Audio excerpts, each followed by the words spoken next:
Sip you.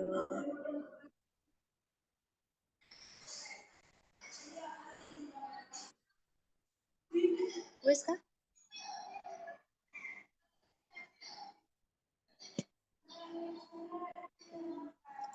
Baik, Assalamualaikum warahmatullahi wabarakatuh. Saya Cinika Putri dengan NIM akhir 119. Di sini saya akan mempresentasikan tentang gagal jantung kongestif. Next.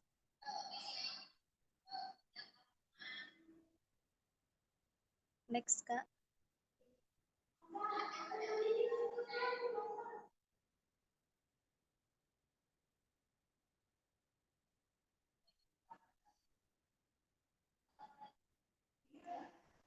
Definisi gagal jantung kongestif itu diartikan sebagai ketidakmampuan jantung untuk memompa darah dalam jumlah yang cukup untuk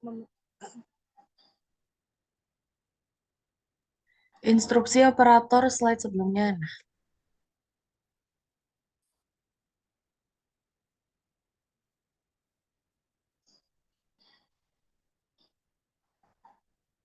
Di sini ada definisi gagal jantung kongestif, diartikan sebagai ketidakmampuan jantung untuk memompa darah dalam jumlah yang cukup untuk memenuhi kebutuhan jaringan terhadap oksigen sehingga metabolisme mengalami penurunan.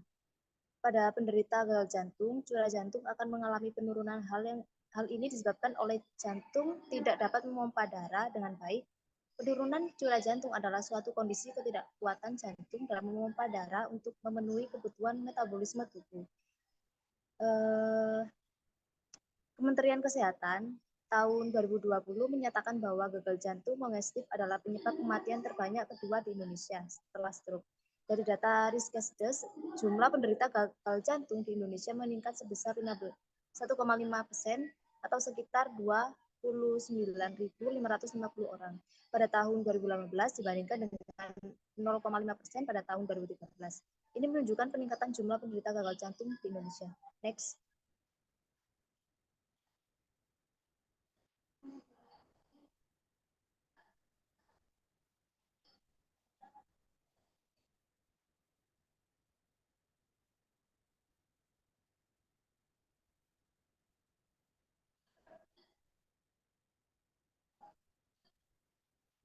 Bisa next, Kak.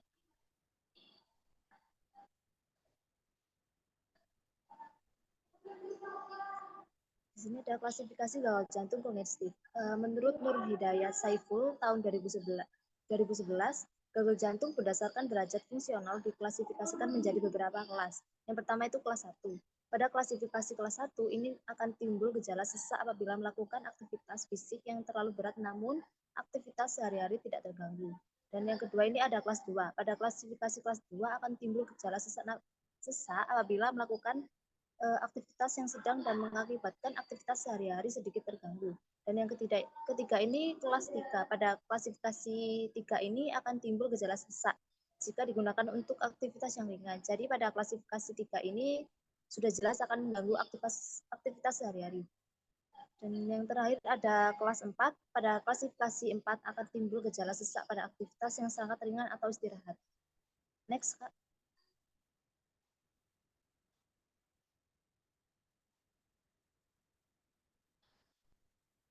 Tanda gejala gagal jantung kongestif. Gejala tipikal. Yang pertama itu dyspnea atau sesak nafas. Gagal jantung pada umumnya akan mengalami sesak nafas saat melakukan aktivitas, saat istirahat atau bahkan saat tidur, dan hal ini terjadi secara tiba-tiba dan membuat penderita terbangun dari tidurnya. Penderita gagal jantung biasanya sesak nafas menjadi semakin berat saat penderita berada pada posisi terlentang atau supin, sehingga penderita gagal jantung seringkali lebih nyaman dalam posisi kepala lebih tinggi dari ekstremitas, atau penderita terkadang menggunakan dua bantal saat tidur.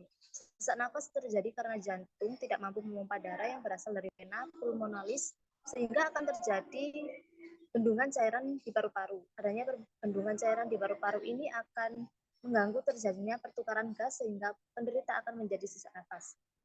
Dan yang kedua itu ada ortopnea.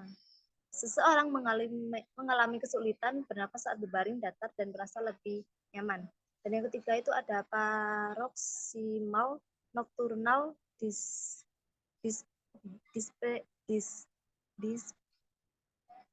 dyspnea kondisi yang menyebabkan seseorang mengalami sesak nafas saat tidur. Dan yang keempat ada toleransi aktivitas yang berkurang. Dan yang kelima itu ada fatigue.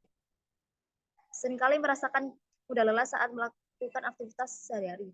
Hal ini terjadi karena jantung tidak mampu memompa darah secara maksimal sehingga kebutuhan darah mengandung oksigen dan zat-zat yang dibutuhkan oleh tubuh menjadi berkurang. Dan enam ada edema. Baik, selanjutnya akan dipaparkan oleh rekan saya. Baik, sebelumnya perkenalkan saya Litma Winingsri dengan NIM akhir 070. Saya akan melanjutkan materi selanjutnya yaitu tanda gejala gagal jantung kongestif. Yang B ada tanda spesifik. Yang pertama ada peningkatan CFP, refleks hepatojugular. Yang kedua suara jantung. Ketiga apeks jantung bergeser ke lateral. Yang keempat ada bising jantung. Kemudian yang C, gejala kurang tipikal. Yang pertama ada batuk di malam hari. Yang kedua berat badan bertambah lebih dari 2 kg per minggu, berdebar, bingung. Yang ketiga penurunan nafsu makan. Yang keempat pada stadium lanjut terjadi penurunan berat badan. Yang D ada tanda kurang tipikal. Yang pertama ada edema perifer, edema penderita gagal jantung biasanya terjadi di kaki maupun abdomen. Terjadinya edema ini akan menyebabkan berat badan penderita menjadi meningkat drastis karena terjadi penumpukan cairan di dalam tubuhnya. Selain itu, ginjal mengalami gangguan dalam regulasi natrium dan air sehingga akan terjadi peningkatan cairan di dalam jaringan. Next. Yang kedua ada krepitasi suara, yaitu gemerincing atau krek-krek pada paru-paru yang mungkin terjadi pada beberapa kondisi termasuk gagal jantung. Yang ketiga, suara peka di basal pada perkusi. Yang keempat, takikardi. Penderita gagal jantung seringkali mengalami palpitasi. Hal ini karena jantung berusaha memompa darah lebih cepat untuk memenuhi kebutuhan. Yang kelima, ada nadi irregular, yaitu kondisi di mana ritme atau irama denyut nadi pada perabaan atau auskultasi dengan stetoskop terasa dan terdengar tidak teratur.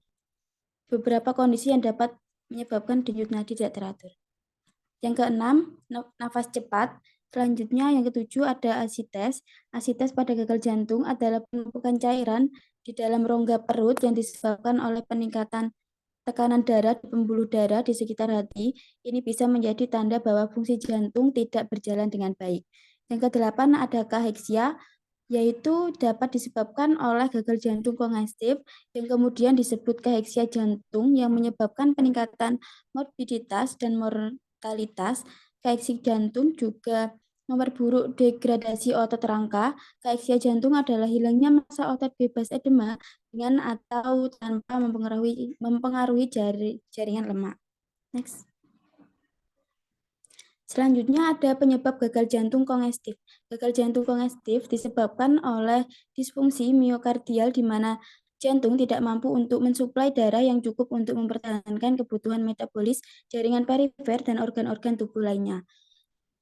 Beberapa etiologi penyebab dari gagal jantung kongestif. Yang pertama, kelainan otot jantung. Gagal jantung sering terjadi pada penderita kelainan otot jantung disebabkan menurunnya kontraktilitas jantung. Kondisi yang mendasari penyebab kelainan fungsi otot mencakup arteriosklerosis koroner, hipertensi arterial, dan penyakit degeneratif atau inflamasi. Selanjutnya ada aterosklerosis koroner. Aterosklerosis koroner mengakibatkan disfungsi miokardium karena terganggunya aliran darah ke otot jantung. Terjadi hipoksia dan asidosis akibat penumpukan asam laktat. Infark miokardium atau kematian sel jantung biasanya mendahului terjadinya gagal jantung. Peradangan dan penyakit miokardium degeneratif berhubungan dengan gagal jantung karena kondisi yang secara langsung merusak serabut jantung menyebabkan kontraktilitas menurun. Materi selanjutnya akan disampaikan oleh rekan saya.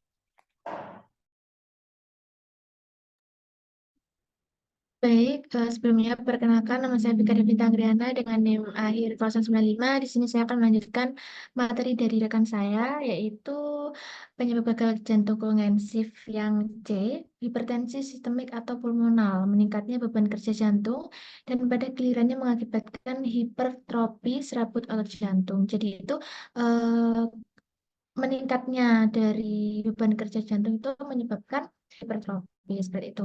Selanjutnya yang D, ada peradangan dan penyakit miokardium degeneratif.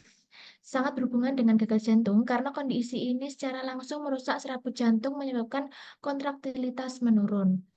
Yang E, penyakit jantung lain. Gagal jantung dapat terjadi sebagai akibat penyakit jantung yang sebenarnya, yang secara langsung mempengaruhi jantung. Mekanisme biasanya terlibat mencakup gangguan aliran darah yang masuk jantung, stenosis katup semiluner, ketidakmampuan jantung untuk mengisi darah, tamponat perikardium, perikarditif, konstriktif, atau stenosis AV. Peningkatan mendadak afterload.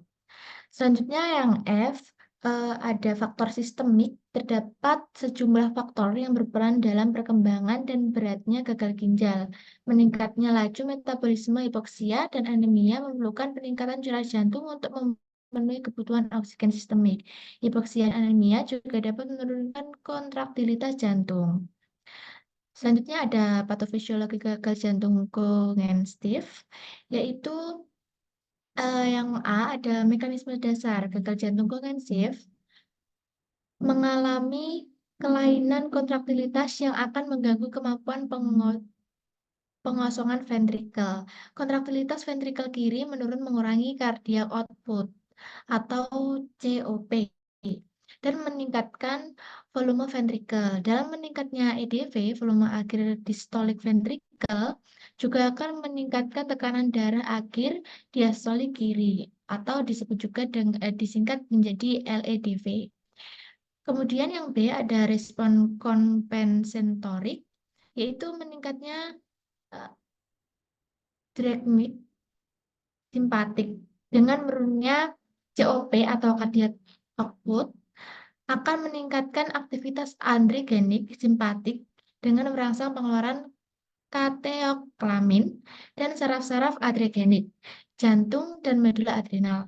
Denyut jantung dan kekuatan kontraktil akan meningkat untuk menambahkan COP atau cardiac output.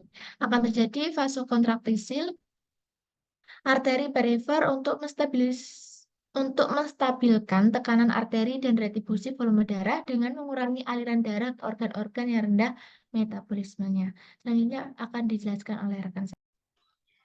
Baik, terima kasih. Sebelumnya perkenalkan, saya Clarissa Zidnya Solmen Alfarisi dengan NIM akhir 056. Izin melanjutkan materi yang dipaparkan oleh rekan saya. Selanjutnya yaitu meningkatnya beban awal akibat aktivitas sistem renin angiotensin aldosteron atau RAA. Aktivitas RAA dapat menyebabkan retensi NA dan air oleh ginjal dan meningkatkan volume ventrikel tegangan tersebut. Sehingga peningkatan beban awal ini akan menambah kontraktilitas miokardium. Kemudian ada atrofi ventrikel.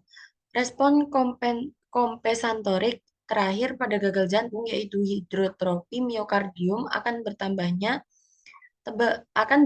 tebalnya efek dinding. Kemudian ada efek negatif dari respon kompensatorik. Awal dan akhir dari respon kompensatorik memang berbanding terbalik. Pada awal respon kompensatorik menguntungkan, namun pada akhirnya dapat menimbulkan berbagai macam gejala, yaitu meningkatkan laju jantung dan memperburuk tingkat gagal jantung. Resistensi jantung yang dimaksudkan untuk meningkatkan kekuatan kontraktilitas ini mengakibatkan bendungan paru-paru dan vena sistemik serta edema. Kemudian selanjutnya ada penata laksanaan gagal jantung kongestif. Yang pertama ada terapi, yaitu pemberian diuretik seperti loop diuretik, thiazid, atau aldosteron. Kemudian ada vasodilator drugs, kemudian ada nitrat, ada hidralazin terutama apabila ditambah dengan regimen digoxin dan terapi biotik. Kemudian ada S inhibitors seperti captopril atau enalapril.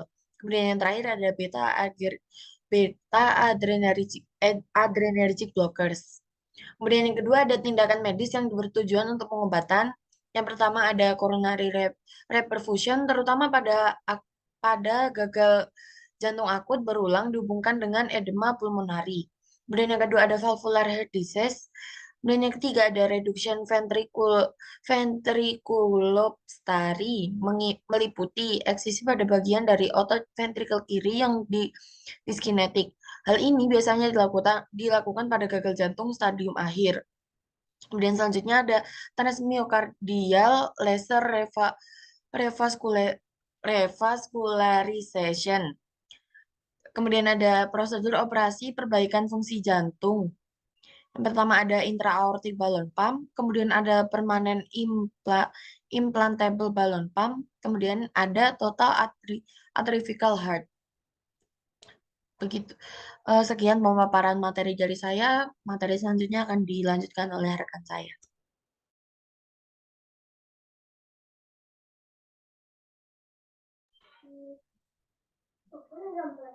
Baik, sebelumnya perkenalkan, nama saya Lita Wiba dengan NIM akhir 121. Di sini saya akan memaparkan tentang analisis kasus kelompok kami, yaitu seorang laki-laki usia 60 tahun dirawat di ICU karena ada keluhan sesak nafas dan ada gambaran ki patologis pada rekam jantung serta ada kardiomegali. Terdapat edema pada kedua tangan dan juga kedua kakinya. Analisa data yaitu mengeluh sesak nafas, ada gambaran ki patologis pada rekam jantung serta ada kardiomegali dan terdapat edema pada kedua tangan dan kaki. Data abnormalnya itu DS, data subjektifnya itu sesak nafas, data objektifnya itu ada terdapat gambaran ki, kardiomegali dan juga edema. Penyebab dalam kasus itu karena diketahui adanya perubahan frekuensi jantung untuk memompa darah secara efektif yang disebabkan karena kerusakan otot jantung dan pembekakan pada jantung kardiomegali atau disebut dengan kardiomegali. Kemudian ada patofisiologinya. Gagal jantung itu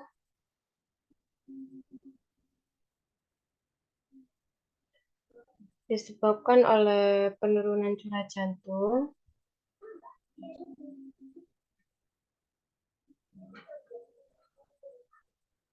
terus ada penurunan jantung disebabkan oleh aktivasi sistem saraf simpatik, terus ada vasokonstriksi, kemudian ada kardiak perubahan pada jantung. Dari penurunan curah jantung itu disebabkan oleh renin, dan di bawah itu disebabkan oleh angiotensin 1, angiotensin 2, aldosteron. Selanjutnya akan disampaikan oleh rekan saya. Terima kasih. Baik, terima kasih. Perkenalkan saya Ainul Amara dengan NIM akhir 020. Selanjutnya ada tanda gejala dari analisis kasus. Yang pertama ada gambaran ki patologis, gambaran EKG aritmia, kardiomegali. Yang ketiga ada edema. Yang keempat perubahan irama jantung atau palpitasi. Yang kelima perubahan preload atau lelah. Yang keenam perubahan afterload atau dyspnea. Dan selanjutnya ada perubahan kontraktilitas atau ortopnea dan batuk, murmur jantung, gelisah, pasien mengeluh sesak nafas. Next.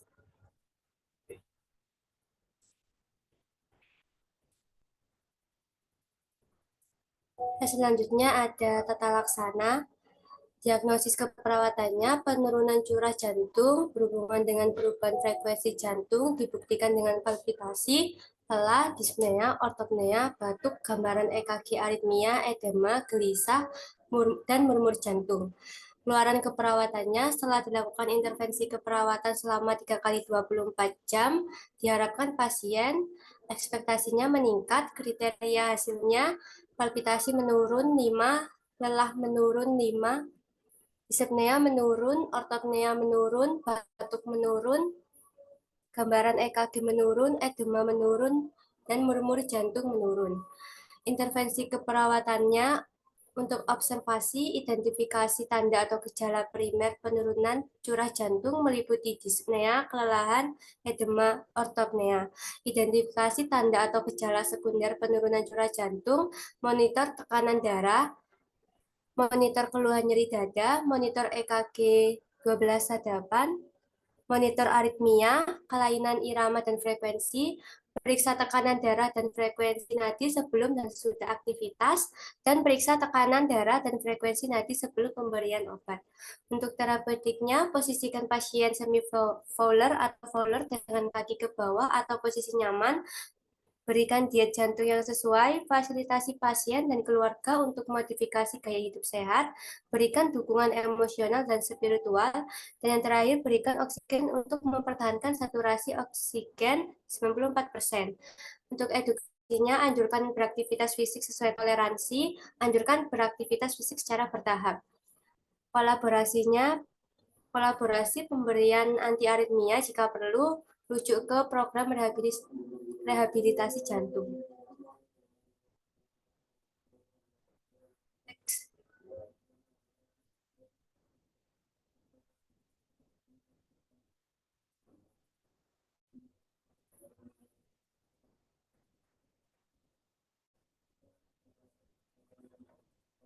Baik, terima kasih. Sekian dari kelompok kami. Saya kembalikan ke moderator.